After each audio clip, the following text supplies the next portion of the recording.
नमस्कार, मी Angarki arts and क्राफ्टमध्ये आपलं स्वागत करत आहे। आज आपण बनवणार आहोत समयेखाली ठेवण्यासाठी फ्लावर्स। आता रक्षाबंधन येत आहे, गणपती बाप्पा येणार आहेत, नवरात्री येणार आहे, दिवाळी येणार आहे। या सगळ्यासाठी आपण समय इथं वापरतो, समय इथे लावतो।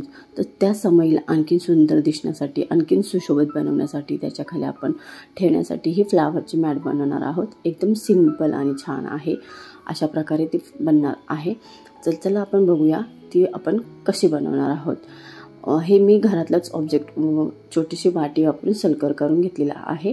मी ड्रॉइंग करून घेणार आहे त्या फ्लावरची। मी प्रिंट नाही मारून आणत आहे, कारण मला ड्रॉइंगची आवड आहे, त्याच्यामुळे मी घरातच ड्रॉइंग करते। तर अशा प्रकारे मी हा फ्लावर काढून घेत आहे। आपल्याला जशी डिझाईन हवी आहे तशी आपण काढू शकतो। कोणत्याही शेपचा आपण फ्लावर तयार करू शकतो। मला जो इझी वाटला, जो कलर भरायला मला इझी जाईल असा मी फ्लावर बनवणार आहे। तो अशा प्रकारे मी फ्लावर बनवणार आहे। पहिले मी छोटे सर्कल करून घेणार, त्याच्यानंतर बाहेरून फ्लावरचे पेटल्स करणार आहे।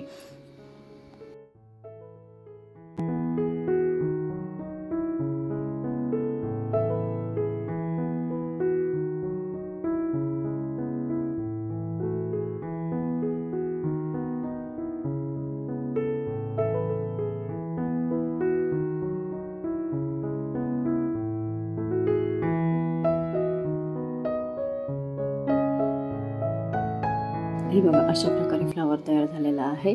आणि आपण नेहमीप्रमाणे त्याला मॅजिक पेनने म्हणजे मेटल पेनने असं त्याला ओव्हरलॅप करून घेणार आहोत OHP शीटवर। पण OHP शीट लावताना ही काळजी घ्यायची आहे की OHP शीट पेपरवरून हलणार नाही, नाहीतर मग त्या फ्लावरचा शेप बदलू शकतो। त्यासाठी पेपरवर, ड्रॉइंगच्या पेपरवर OHP शीट व्यवस्थित फिक्स करून घ्यायची आहे आणि मगच ओव्हरलॅप करायचा आहे, तर तो व्यवस्थित होतो। आणि मला एक्स्ट्राची रांगोळी सुचली, त्यामुळे मी ती व्हाईट पेंटने डायरेक्ट करून घेतली आहे। आणि अशा प्रकारे ती फ्लावर तयार झालेला आहे। आणि आता आपण नेहमीप्रमाणे त्याला फेविकॉल लावणार आहे। फेविकॉल ह्यावेळेस मी फेविकॉल आपण फ्लावरच्या अर्ध्या पार्टमध्ये लावून घेणार आहोत, कारण जर पूर्ण फेविकॉल लावला तर तो सुकण्याची शक्यता असते आणि मग रांगोळी व्यवस्थित चिपकली जाणार नाही। त्याच्यासाठी आपण पहिला फ्लावरच्या हाफ सर्कलला फेविकॉल लावून घेतला आहे आणि मग त्याच्यावर रांगोळी स्प्रेड केलेली आहे।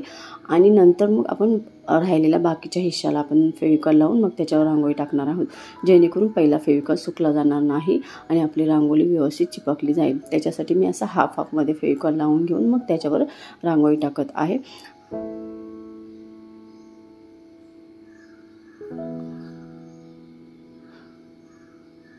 आणि मग ती रांगोळी पेपरच्या हेल्पने प्रेस करून एक्स्ट्राची रांगोळी आपण काढून घेणार आहोत। आणि हो, ह्याचा फायदा असा होणार आहे की आपण एक्स्ट्राची रांगोळी, ही जी पेपरवर रांगोळी एक्स्ट्राची काढतो आहे ते आपण नेक्स्ट टाइम पण यूज करू शकतो।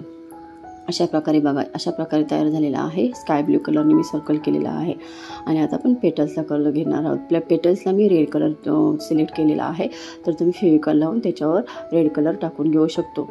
आणि हो, ह्याच्यामध्ये एक आयडिया आहे ना की तुम्ही हा जो मधला हिस्सा दिसतोय, सर्कलच्या मधला हिस्सा दिसतोय, तो HP शीट तुम्ही कट नाही केला तरी चालू शकतो, कारण त्याच्यामध्ये आपण दुसरी काहीतरी क्रिएटिव्हिटी करू शकतो। जर आपण त्याच्यावर समय नाही ठेवली, आपल्याला डोअरमध्ये लावायचा असेल तो फ्लावर, तर आपण त्याच्यामध्ये मधला जो हिस्सा आहे त्याच्यामध्ये रांगोळी भरू शकतो, किंवा झेंडूची फुले वगैरे छोटी छोट्या पाकळ्या टाकून त्याला आणखीन सुंदर बनवून ते आपण डोअरमध्ये लावू शकतो किंवा मंदिरासमोर लावू शकतो। त्याच्यासाठी आपल्याला मधला हिस्सा कट करून घ्यायचा नाही आहे, आपण तो हिस्सा तसाच ठेवणार आहोत।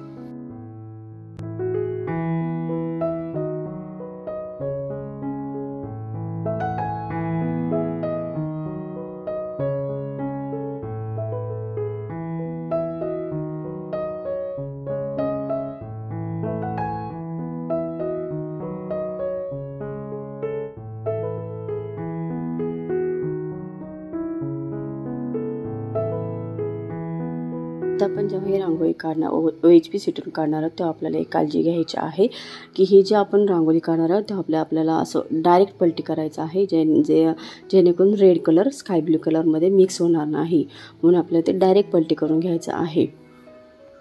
फर्स्ट लेअर कंप्लीट झालेले आहे। त्याच्यानंतर ही अशी रांगोळी दिसत आहे। आपण आता या सर्कलमध्ये ऑरेंज कलर करून घेणार आहोत। आता ह्या सर्कलमध्ये छोटासा सर्कल आहे, त्याच्यामुळे पेपरच्या हेल्पने प्रेस करायची गरज नाही, ते आपण आपल्या फिंगरच्या हेल्पने सुद्धा प्रेस करू शकतो, जेणे ती पटकन होऊन जाते, कारण ती छोटंसं आहे। आता आपण रांगोळीला सेकंड लेअर देणार आहोत. सेकंड लेअर देताना ही काळजी घ्यायची ना आपल्याला की आपल्याला हे पहिला लेअर दिलेला रांगोळी कमीत कमी 20 ते 25 मिनटं पूर्णपणे सुकला पाहिजे. जर पूर्णपणे सुकला नाही तर ती पहिली रांगोळी फेविकॉल लावल्यानंतर खराब होण्याची शक्यता जास्त असते. त्याच्यामुळे आपल्याला पहिला लेअर 20 ते 25 मिनटं सुकू देणार आहे, सुकून द्यायचं आहे.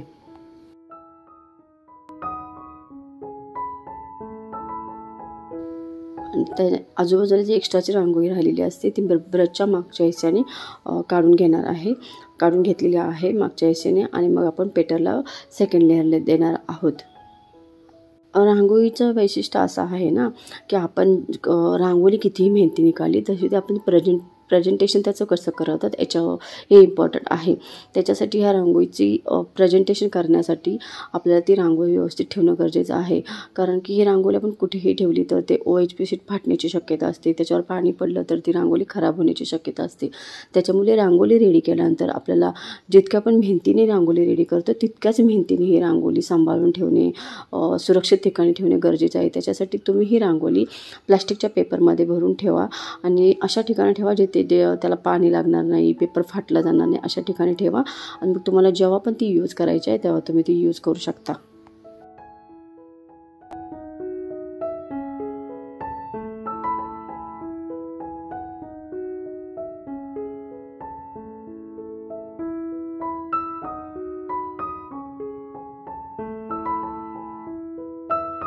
सेकंड लेअर कंप्लीट झाल्यानंतर आपली ही रांगोळी अशा प्रकारे दिसत आहे.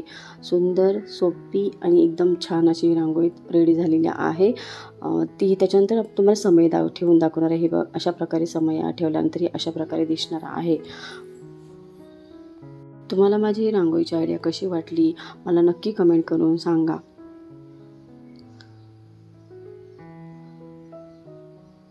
व्हिडिओ आवडला असेल तर व्हिडिओला लाईक, शेअर आणि सबस्क्राईब करा आणि बेल आयकॉन प्रेस करा जेणेकरून माझे नवीन व्हिडिओ तुम्हाला पाहता येतील.